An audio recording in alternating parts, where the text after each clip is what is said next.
A rare treat for us here on the midday, coming to you from the digital sets.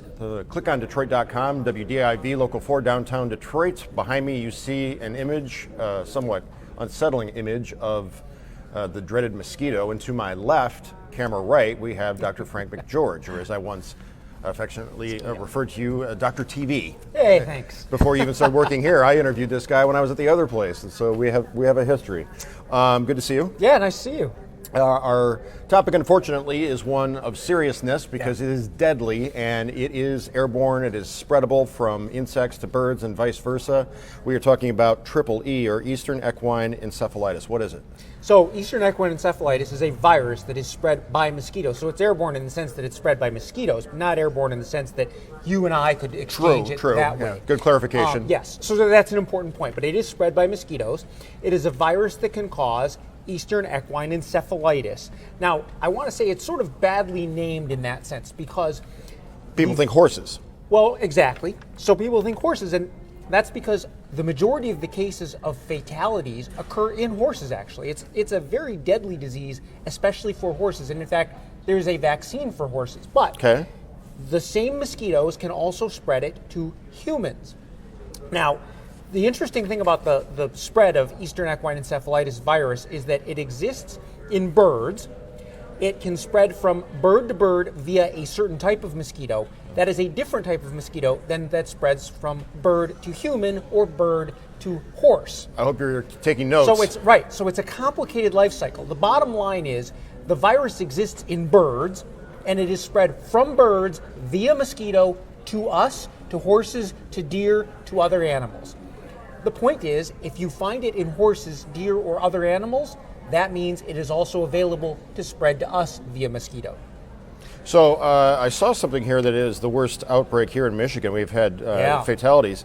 I don't remember this coming up 10, 12 years ago, or the last time this happened. What were we just not covering it, or the media not know about it? Or? No, we were probably. It's just fallen out of memory because it is reasonably rare and it comes in cycles. So this is the worst outbreak that we've seen in the state in at least a decade, if not longer, actually. So it's 9 cases right now with 3 fatalities. But across the United States, there are other large outbreak pockets, particularly Massachusetts this year. But if you look historically over the last decade, for example, Florida has seen a number of cases. New York has seen a number of cases. Massachusetts, Michigan is in the group with a lot of cases. It's basically a lot of cases where there are birds and mosquitoes that may spread the disease. And in fact, the birds that fly from Florida to Massachusetts, Florida to Michigan are thought to be the ones that are largely responsible. And this is scary stuff because you're talking about fatalities, but if you survive, 80% of those who survive still have some long-term health effects, including brain damage. Right. So this is not a common disease, but there is nothing that we can do other than support you through it, hoping that your body can basically recover. And if your body does recover, that's absolutely true. There is potential long-term damage in a large number of the patients. Now, the interesting statistic there is, although it is a rare disease in terms of creating encephalitis, that is the brain infection, which is the most dreaded complication, that only occurs in about 1% of people. About 4 to 5% of infected people develop what we call a systemic infection, fever, body aches, that kind of thing. We don't generally screen for that. In fact, we really don't screen for it because there's nothing we can do to prevent progression to the brain infection.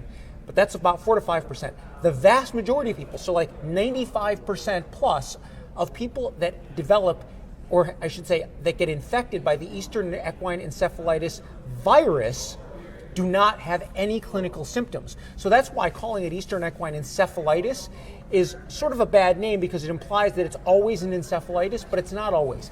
95% of humans that get it do not have any symptoms at all. Well, how do you know they have it? Well, that's part of the problem. You don't actually. So unless you do large-scale surveillance, you can't tell. I could be walking around with it right now. I wouldn't know it. You could have been infected, and you may not have any symptoms, and you may not know it. Now, the good news is you're not infectious to anyone else. So I can't get it from you, even if you're bitten by a mosquito. That mosquito won't get it to me. The mosquito can't get it from if he bites me and then you. That's right. That's not the way it works. They have to bite the bird and then bite me directly, bite the bird, or bite you directly. But you can't give it to me. You can't get it from a horse either, actually. That's not the way it works. There just isn't enough virus in your body to spread it via mosquito. No vaccine for humans, right? No human vaccine. There is a horse vaccine, though, an equine vaccine. And again, the fever, chills, body, joint aches, headache, disorientation, tremors, seizures, paralysis. Right, so those are the symptoms. Now, okay, again, you have to break it down. About 4 to 5% of people will develop some kind of a systemic reaction, that is fever, chills, body aches, a viral syndrome. But about 1% of people will develop brain infection. So that's where you develop the confusion, the headaches, the nausea. That is what we worry about as encephalitis. That is the brain infection. That's the most concerning problem. But again, there's nothing we can do, which is why primary prevention against mosquitoes is the answer. Yeah, and you just set it up for me. What you can do is get rid of standing water in your yard, where mosquitoes can breed. Insect repellents. You can wear long sleeve clothing. Don't go outside when the mosquitoes are active. I mean, it goes on. Use window and door screens. Mm-hmm. That's exactly it. That's all you can do. And in fact, in the counties that are most affected in the state right now, they are doing large scale spraying to try to reduce the mosquito population, because that's really the biggest problem right now, is that until we have a hard frost that eliminates the mosquito population, mosquitoes are available basically to spread it from birds to humans, horses, etc. As long as I have you here while I'm pausing to pick up some comments on our Facebook page, our live streaming. What is your professional opinion of, let's say you got a guy who's a 3-pack a day smoker, successfully gives it up for vaping, and now vaping is in the news for all the wrong reasons. What will you tell somebody like that who's like, well, geez, maybe I should go back to smoking cigarettes to get off the vape? That is a really important point. So if you used vaping as a way to get off of smoking tobacco, that is combustible tobacco, you have done a good thing, because combustible tobacco, we know causes lung cancer, we know causes heart disease, we know causes lung disease, we know causes way worse problems than we prove or know vaping is related to. However, vaping is not a good thing. So I would say that on the scale of badness, smoking, worse by far. Vaping, not good, but it's not healthy either. So picking up vaping as a habit, if you're a healthy person, that's a net negative. But if you are a tobacco smoker and you use vaping to stop smoking tobacco, you are probably getting a net gain. If you can get off the vape, that is the best thing to do, though. Right. All right, Brian, I'm unable to pull up comments on my phone. What is our viewership doing? What are they saying? Are they reacting? Do you have any questions? Let's see. Ashley Hampton says, mosquitoes have been extra bad this year. Yeah. Do we know, have mosquitoes actually been extra bad this year? Yeah, so mosquitoes actually have been a bigger problem in certain areas of the country, especially Massachusetts, and that's part of the reason that we think we've seen this outbreak. Now, a lot of it is also that because it's a cyclical process, when it picks up, when the virus activity picks up in bird populations like in Florida, and then they fly to other areas like Michigan or Massachusetts, it becomes a bigger problem. And then as mosquito activity picks up, they're more likely, that is, the birds are more likely to be able to transmit it to us. The mosquito activity in the state of Michigan this year has not been horrible that I'm aware of, but in other parts of the country it has been worse. But any presence of eastern equine encephalitis in the bird population means any mosquitoes are going to be a problem, bad. So right now, if you're watching and you have a yard that has a spare tire in it that you know there's standing water, or a kiddie pool, or a bird bath, or anything, especially a bird bath, anything along those lines, then go out and address it straight away, because again, this is an outbreak that we haven't seen in over a decade. It's severe enough that 3 people have died, and you could end up with permanent brain damage just by getting bit by the wrong mosquito. Right, and keep in mind too, it affects the young and the old the worst. That is, people that are young children and people over, 50, 60 years old. So old is all relative, I guess. The closer I get to 60, the less old that seems. But the age difference is relevant. Most of the people in the middle are not necessarily going to develop the most severe infections.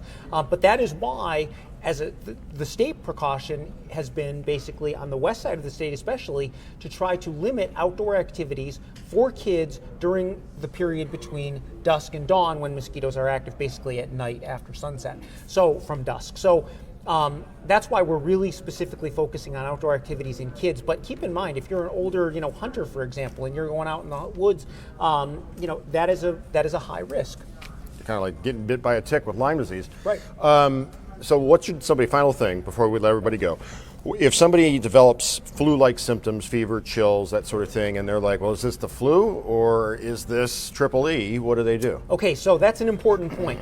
There's nothing that we can do to change the development of the disease. So if you develop viral syndrome, like body aches, fever, that kind of thing, you should see your doctor just as a matter of course to see if there isn't something else going on.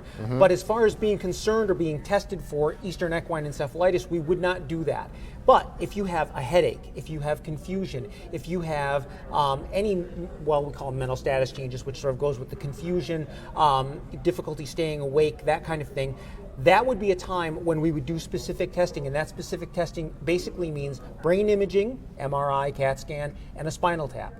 And we send your spinal fluid specifically for testing for the Eastern equine encephalitis virus. Again, there's nothing we can do to treat it directly, but that's somebody that needs to be admitted to the hospital, needs to be monitored closely, and needs to be supported through the infection. But if it's just body aches and fever, no one's going to test for Eastern equine encephalitis specifically.